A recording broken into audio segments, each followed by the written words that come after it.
wabarakatuh. Perkenalkan, nama saya Nur Halifah Dwi Setiawati dari Program Studi Bahasa dan Sastra Indonesia semester 5. Di sini saya akan menjelaskan ataupun menceritakan legenda dari Bima, khususnya di Desa Donggo, yang berjudul Legenda Lahila. Seperti yang kita ketahui bahwa kecantikan merupakan dambaan setiap wanita, tetapi kecantikan itu juga dapat membawa dampak buruk bagi wanita. Seperti sebuah cerita yang akan saya kisahkan pada kesempatan kali ini yang berjudul Lahila. Ada sebuah dongeng di masa silam. Dongeng ini datangnya dari tanah Donggo yang tinggi. Pasalnya, ada seorang gadis yang sangat cantik di Donggo Kala. Tidak ada orang tahu anak siapa si gadis itu. Anak ini bernama Lahila. Lahila tinggal bersama neneknya yang bernama Waikimpi. Waikimpi ini membesarkan Lahila dengan ketabahan dan kesabaran seperti membesarkan anaknya sendiri. Kecantikan Lahila tiada tandingannya. Wajahnya yang bulat, putih dan bersih, hidungnya yang mancung, bibirnya yang manis dan tipis, lehernya yang indah, dan jika meminum ataupun memakan sesuatu, maka akan tampaklah makanan dan minuman yang ia telan.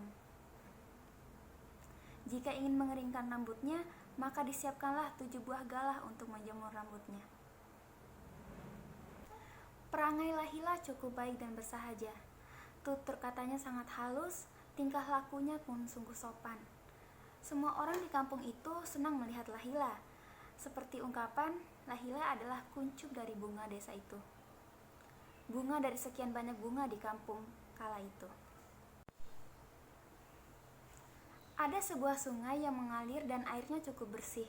Sungai itulah yang menjadi tempat mandi dari Lahila bersama inang pengasuhnya. 7 perempuan dibutuhkan untuk memegang rambut Lahila. 7 buah kelapa yang digunakan untuk keramas rambut Lahila. Kecantikan dan kemolekan Lahila sudah tersiar seantero negeri. Banyak pemuda yang ingin melihat Lahila. Kabar tentang kecantikan Lahila sudah tersiar hingga ke kerajaan Bima dan tanah Sanggar. Di kerajaan Bima ada seorang putra mahkota yang tampan bernama Sirigani. Sedangkan di kerajaan Sanggar ada putra mahkota yang juga tampan bernama Siridungga. Karena ingin melihat Lahila, putra mahkota kerajaan Bima pun yang bernama Sirigani pergi berburu ke dataran tinggi di Donggo. Dia ingin sekali melihat Lahila. Pada suatu ketika di pagi hari, Lahila yang sedang mandi. Dia berjalan mengikuti Lahila hingga tiba di rumahnya. Dia sampaikan keinginannya pada Waikimpi yang sedang memasak. "Wai, saya putra mahkota kerajaan Bima. Saya sangat mencintai Lahila dan ingin menikahinya," Sirigani menyampaikan keinginannya. "Itu keinginan yang baik sekali, tapi semua itu akan berpulang pada keinginan hati Lahila." "Itulah yang saya ingin sampaikan. Apakah saya harus menyuruh juru lamar kerajaan untuk datang kemari?" Sirigani menawarkan. "Saya tanya dulu kepada Lahila," kata Waikimpi. Kemudian Waikimpi pergi menanyakan kepada Lahila. Dijawablah oleh Lahila bahwa dia akan berpikir-pikir terlebih dahulu. Tapi tidak apalah jika putra mahkota datang untuk jalan-jalan kalau ada waktu. Mendengar isi hati Lahila, senanglah hati Sirigani. Itu menandakan bahwa ada waktu untuknya. Tetapi keesokan harinya, putra mahkota kerajaan Sanggar yang bernama Siridungga mendatangi kediaman Lahila. Melihat kecantikan Lahila, matanya tiada berkedip. Seperti halnya Sirigani, Siridungga pun juga ingin menikahi Lahila. Sehabis mandi, Siridungga bersama para pengawalnya mendatangi kediaman Lahila. Dia menyampaikan langsung keinginannya kepada Lahila. Lalu dijawablah oleh Lahila. "Berikan kesempatan saya untuk berpikir, tapi tidak apa-apalah jika datang untuk jalan-jalan saja." Mendengar jawaban Lahila, senanglah hati Siridungga. Hatinya ibarat bunga yang sedang bermekar. Karena senangnya, dia tidak pernah berpikir jauhnya tanah Sanggar untuk pulang pergi dari Donggo.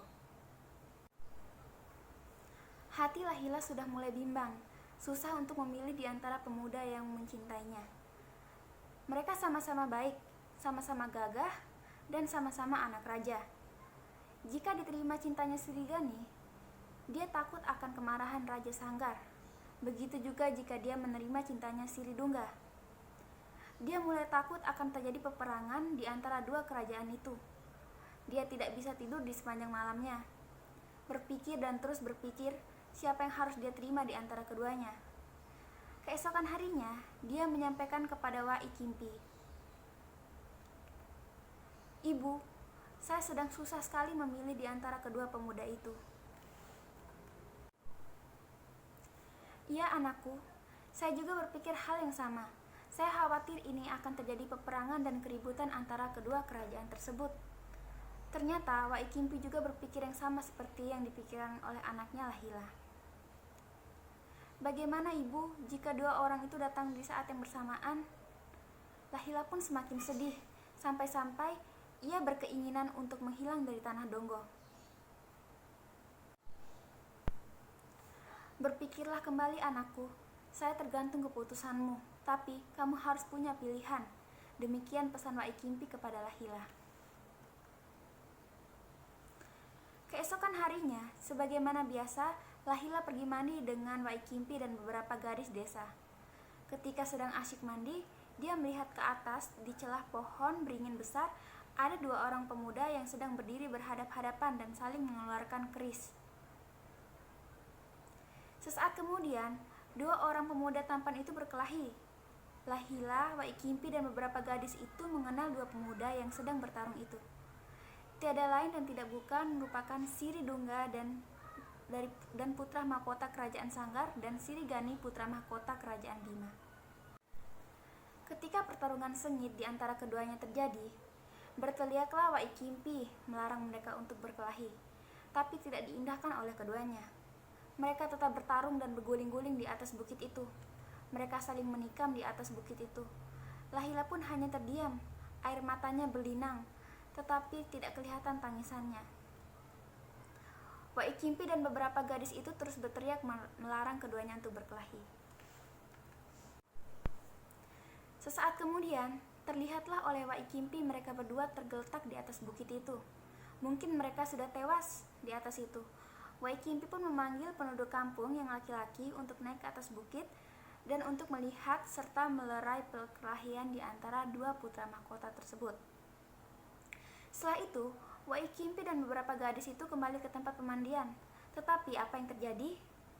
Lahila sudah tidak ada di tempat itu. Lahila telah menghilang. Susah dan sedih hati Wai Kimpi kehilangan Lahila, anak yang dia besarkan setelah dibuang oleh orang tuanya, dan dia besarkan seperti halnya anak sendiri. Kini sudah tidak ada lagi. Wai Kimpi terus-menerus menangis. Beberapa gadis juga turut menangis karena sedih setiap hari mereka bersama-sama. Dicari dan terus dicari tetapi tidak pernah tampak. Mereka memanggil di setiap pojok kampung, sedangkan orang-orang yang mendaki bukit pergi melihat Siridungga dan Srigani. Mereka tidak melihat dua orang putra mahkota itu. Mereka menemukan sisa darah yang kemudian menjadi merah menyala di gunung itu dan dua buah batu seperti halnya kuburan. Orang-orang itu menjadi takut menaiki bukit itu. Karenanya tidak lagi melihat dua orang yang saling menikam tadi, Siridungga dan Srigani sudah menghilang juga. Dicari dan terus dicari di setiap pohon dan mata air, tetapi tidak ada yang menyahut. Setiap hari Wai Kimpi terus mencari Lahila, tetapi tidak pernah menemukannya. Setelah itu, Wai Kimpi pun melantunkan senandung untuk terus mencari Lahila. Di dekat sumur tempat Lahila, Wai Kimpi dan para gadis itu mandi, tiba-tiba tumbuhlah serumpun bambu. Bambu itu cukup rindang. Duduklah Wai Kimpi di dekat pohon bambu itu. Dalam tangisannya, dicubitlah batang-batang bambu itu. Terkejutlah Wai Kimpi ketika mendengar tangisan dari dalam bambu itu. Ibu, jangan dicubit bambu ini, Ibu. Ada saya di dalam bambu ini." "Ya anakku, engkaukah Lahila?" Wai Kimpi memeluk bambu itu. "Ya Ibu, saya Lahila. Lebih baik saya menghilang begini agar tidak terjadi pertengkaran dan peperangan karena memperebutkan saya." Wai Kimpi tidak bisa menahan tangisannya. Dia terus-menerus memeluk rumpun bambu itu. Akhirnya, bambu, sumur dengan rumah tempat Lahila masih ada hingga sekarang di Donggo Kalabima. Dan Lahila yang cantik jelita telah menghilang. Demikian legenda yang saya dapat ceritakan pada kesempatan kali ini. Lebih dan kurangnya saya mohon maaf. Wabillahi taufiq wal hidayah. Wassalamualaikum warahmatullahi wabarakatuh.